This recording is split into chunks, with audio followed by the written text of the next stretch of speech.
Welcome to my channel. और हम पढ़ रहे थे डी फार्मा का फार्मास्यूटिक सब्जेक्ट के अंदर फार्मास्यूटिकल कैलकुलेशंस, जिसके अंदर एक टॉपिक बच रहा है आपका, वो है अल्कोहल डाइल्यूशंस। क्या होता है अल्कोहल डाइल्यूशंस, वो आज हम फिनिश कर देंगे। उसके बाद में ये चैप्टर यहाँ पे क्लोज हो जाएगा।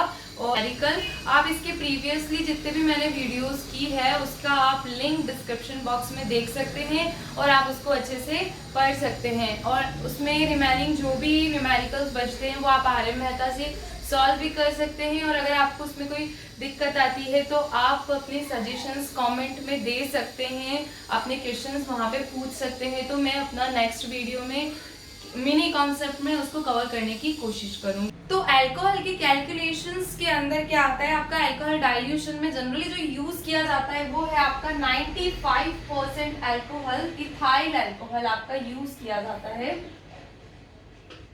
इथाइल अल्कोहल 95% इथाइल अल्कोहल से क्या मतलब है, 95% के अंदर 95 पार्ट तो होता है अल्कोहल का और 5 पार्ट आपके होते हैं वाटर के। ठीक है, ये आपको ध्यान में रखना है। दूसरी चीज, क्या रिएक्शंस होती है जब आप अल्कोहल को वाटर में मिक्स करते हैं। सबसे पहले जब आप अल्कोहल को वाटर में मिक्स करते हैं तो टेम्परेचर थोड़ा सा राइज होता है। फर्स्ट पॉइंट, आपने जिस भी बीकर में या फिर किसी भी फ्लास्क में अगर वाटर और अल्कोहल को मिक्स किया है तो वहां पे थोड़ा सा टेम्परेचर राइज होगा। सेकेंड थिंग, आपने जो वॉल्यूम बनाया है वो थोड़ा कॉन्ट्रैक्ट हो जाएगा। ठीक है, जो आपका प्रीवियस वॉल्यूम था और बाद वाला वॉल्यूम है वो थोड़ा सा कॉन्ट्रैक्ट हो जाएगा, ठीक, कम हो जाएगा, वो अंदर मिक्स होता है। दूसरी चीज, तीसरी चीज हो गई आपकी, जब आप अल्कोहल और वाटर को मिक्स करते हो तो सॉल्यूशन जो होता है वो हल्का सा टर्बिड हो जाता है। सॉल्युबिलिटी उसकी कैसी हो जाती है, टर्बिड हो जाता है ना। सॉल्यूशन की जो अपीयरेंस होती है वो थोड़ी टर्बिड हो जाती है, यानी कि थोड़ा सा आपको धुंधला धुंधला व्हाइटिश सा आपको दिखेगा उसके अंदर। टर्बिडिटी की स्पेशल डेफिनेशन है, जब मैंने कॉन्सेप्ट में आपको इसको अच्छे से डिस्क्राइब करूंगी। ठीक है, ऐसा क्यों होता है, क्योंकि जो एयर होती है वो अल्कोहल में ज्यादा सॉल्युबल होती है कंपेयर टू वाटर के अंदर, तो उसकी वजह से सॉल्यूशन की अपीयरेंस टर्बिड हो जाती है। क्योंकि जब आप अलग अलग देखोगे तो क्या हो रहा है आपका, दोनों ट्रांसपेरेंट है, उसके अंदर कोई भी क्लियर सॉल्यूशन है, कोई भी उनमें टर्बिडिटी नहीं है। लेकिन जब मिक्स कर रहे हो तो एयर भी अंदर आएगी, तो एयर किस में ज्यादा डिसॉल्व होती है, अल्कोहल के अंदर। एक इम्पॉर्टेंट पॉइंट है कि जब भी आप अल्कोहल को वाटर के साथ मिक्स करोगे तो टेम्परेचर थोड़ा सा रूम टेम्परेचर पे होना चाहिए, और वो होना चाहिए आपका 20 degree centigrade, like cool temperature आप इसको बोल सकते हो। ये मैंने आपको बता दिया है कि वार्म टेम्परेचर किसको बोलते हैं, कूल किसको बोलते हैं, कोल्ड किसको कहते हैं, और एक्सट्रीमली हॉट किसको कहते हैं। तो 20 डिग्री सेंटीग्रेड पे जनरली ये डाइल्यूशंस किए जाते हैं। अब हम बात करते हैं किस तरह से इसकी कैलकुलेशन होती है, किस तरह से इसमें न्यूमेरिकल्स आते हैं। Required to prepare 600 ml of 25% alcohol. अब हम इस क्वेश्चन में देखेंगे स्ट्रॉन्गर वॉल्यूम कौन सा है अल्कोहल का, जो ज्यादा है, यानी कि जिसमें ज्यादा अल्कोहल का परसेंटेज है। ठीक है, तो वो हो गया आपका 95% अल्कोहल। ठीक है, तो ये आपको क्या करना है, यूज करना है। यूज वॉल्यूम, यूज परसेंटेज कौन सा हो गया आपका, 95%। दूसरा, आपको रिक्वायर्ड क्या है, आपको प्रिपेयर करना है कितना वॉल्यूम, रिक्वायर्ड वॉल्यूम कितना है 600 ml, और आपका रिक्वायर्ड परसेंटेज कितना है 25%। और अब आपको क्या चाहिए, इस 95% का कितना ml लेंगे, कितना वॉल्यूम लेंगे कि आपको कितना 600 ml ऑफ 25% अल्कोहल मिल जाए। तो इसमें क्या करते हैं, जो भी आपका दिया हुआ है वो आप लिख लें। तो स्ट्रॉन्ग वॉल्यूम, परसेंटेज यूज्ड, कितना यूज कर रहे हैं हम, 95%। हमारा हो गया है प्रिपेयर करना है, तो हमारा हो गया रिक्वायर्ड वॉल्यूम हमारा हो जाएगा 600 ml, एंड हमारा हो जाएगा रिक्वायर्ड परसेंटेज हमारा हो जाएगा 25%। तो इसके अंदर क्या होगा, हमें चाहिए क्या, रिक्वायर्ड वॉल्यूम किसका यूज करना है हमको, स्ट्रॉन्ग वॉल्यूम, स्ट्रॉन्ग परसेंटेज का। तो वॉल्यूम ऑफ स्ट्रॉन्ग परसेंटेज और अल्कोहल, तो उसका फॉर्मूला हो जाएगा आपका, जो रिक्वायर्ड है उन दोनों को मल्टीप्लाई कर दो। ठीक है, तो 600 मल्टीप्लाई बाय 25, ये दोनों रिक्वायर्ड है, इतना ही वॉल्यूम चाहिए आपको और इतना ही परसेंटेज का चाहिए, और नीचे आ जाएगा आपका स्ट्रॉन्ग वाला, ठीक है। और अगर ये वाला दिया होगा तो इसमें क्या समझ में आया हमको, जो भी वॉल्यूम रिक्वायर्ड है, जो भी परसेंटेज रिक्वायर्ड है, उन दोनों को मल्टीप्लाई कर दो और जो गिवन परसेंटेज है उसको अपॉन में चला जाएगा, ठीक है।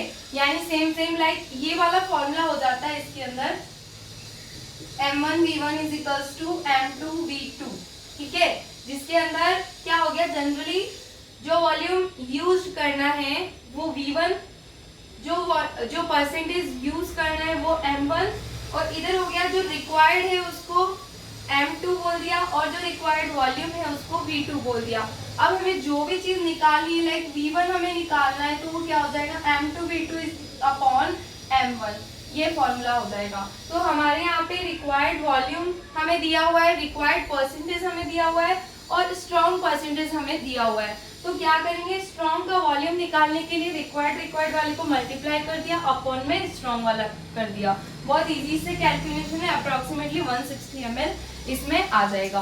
ये न्यूमेरिकल मैंने RM मेहता से लिया है, आप इसको और देख सकते हैं, इसमें और भी एक और एग्जाम्पल है, उसको आप सॉल्व करके देखिएगा। अब हम बात करते हैं एलिगेशन मेथड की।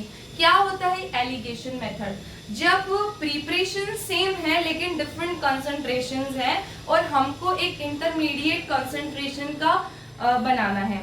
लाइक अल्कोहल सेम प्रिपरेशन है, हमको 30% दिया हुआ है, 40% दिया हुआ है, 60% दिया हुआ है, 20% दिया, अपन को ये सब मिक्स करके 50% का अल्कोहल बनाना है। तो क्या करेंगे, कितने पार्ट्स हर एक का लेना पड़ेगा, यानी उसमें 60% का भी अमाउंट होना चाहिए, 30% का भी अमाउंट होना चाहिए, 40% का भी अमाउंट होना चाहिए, और 20% का भी अमाउंट होना चाहिए। तो इस तरह से हम कैसे 50% का बनाएंगे, तो वो होता है एलिगेशन मेथड, जब आपको डिफरेंट स्ट्रेंथ का क्या दिया होगा, सेम प्रिपरेशन की डिफरेंट स्ट्रेंथ दी हुई है और इंटरमीडिएट आपको इसके अंदर निकालना है, तो वो कहलाएगा आपका एलिगेशन मेथड, जो जनरली अल्कोहल में बनाना है। जैसे कि मैंने अभी डिस्कस किया था, हमको 70% दिया है, 60% दिया है, 40% दिया है और 30% दिया है, और हमको बात करनी है 50% बनाना है। तो इसके लिए इतने सारे हमको परसेंटेज दिए हुए, उसमें थोड़ा अमाउंट हमको 50% बनाना है। तो हम कैसे बनाएंगे, तो हम ऐसे करते हैं इसको सॉल्व, इस तरह से एरो बनाएंगे हम। तो सबसे पहले हम 70 में से 50 माइनस करेंगे, कितना होगा ये 20। अब हम करेंगे 60 में से 50 माइनस करेंगे, ये कितना हो जाएगा आपका 10। अब हम करेंगे 40 में से 50, क्या माइनस होगा, नहीं, मैंने बताया था वीक में, रिक्वायर्ड में से वीक माइनस होगा, तो 50 में से 40 माइनस हुआ तो ये हो जाएगा आपका 10, और अगेन 50 में से 30 हो जाएगा तो ये हो जाएगा आपका 20। तो इस तरह से इसको आप पहले माइनस कर लेंगे सबको, रिक्वायर्ड स्ट्रॉन्ग में से रिक्वायर्ड निकालना है, रिक्वायर्ड में से वीक निकालना है, ठीक है। उसके बाद में हम क्या करेंगे, इस तरह से हम बना लेंगे एक रफ, उसके इक्वल कर लेंगे। अब हमको क्या करना है, जो 70% है उसका कितना 20 पार्ट, 60% है उसका 10 पार्ट, 40 का 10 पार्ट, और 30 का हो जाएगा आपका 20। ये कितना हो गया 10 10 20, तो ये हो जाएगा आपका 30 और 30 60 पार्ट हो जाएगा, और कितना वॉल्यूम मिलेगा 60 मल्टीप्लाई बाय 50, तो ये हो जाएगा आपका 6 5 जा 30, 3000 ml हो जाएगा ये आपका। और आप इसको ऐसे भी सॉल्व कर सकते हो कि 70 को आप मल्टीप्लाई करोगे किससे 20 से, आप 60 को मल्टीप्लाई करोगे 10 से, आप 40 को मल्टीप्लाई करोगे 10 से, और आप 30 को मल्टीप्लाई करोगे 20 से। तो ये कितना होगा आपका 1400, ये हो जाएगा आपका 600, ये हो जाएगा आपका 400, और ये हो जाएगा आपका 600।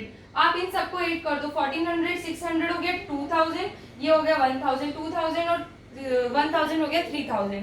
तो 70 का 20, 60 का 10, 40 का 10 और 30 का 20, इस तरह से आप मल्टीप्लाई करके और ये वॉल्यूम आप निकाल सकते हो, या फिर डायरेक्टली आप इन सब पार्ट्स को ऐड करके जो हमारा वॉल्यूम बनाना है उसको मल्टीप्लाई कर लो, तो भी आपका आंसर ऐसे आ जाएगा। तो इस तरह से आप न्यूमेरिकल चेक कर सकते हैं कि इस तरह से कैसे क्वेश्चन आएगा। और अगर आपको 3 वॉल्यूम दिए और अगर वाटर दिया हुआ है तो वाटर को आप 0 कंसीडर करेंगे, ठीक है, ये आप ध्यान में रखें। तो इस तरह से ये एलिगेशन मेथड यूज होता है अल्कोहल के डाइल्यूशंस के लिए। आपको ये वीडियो कैसी लगी, kindly like, share and subscribe.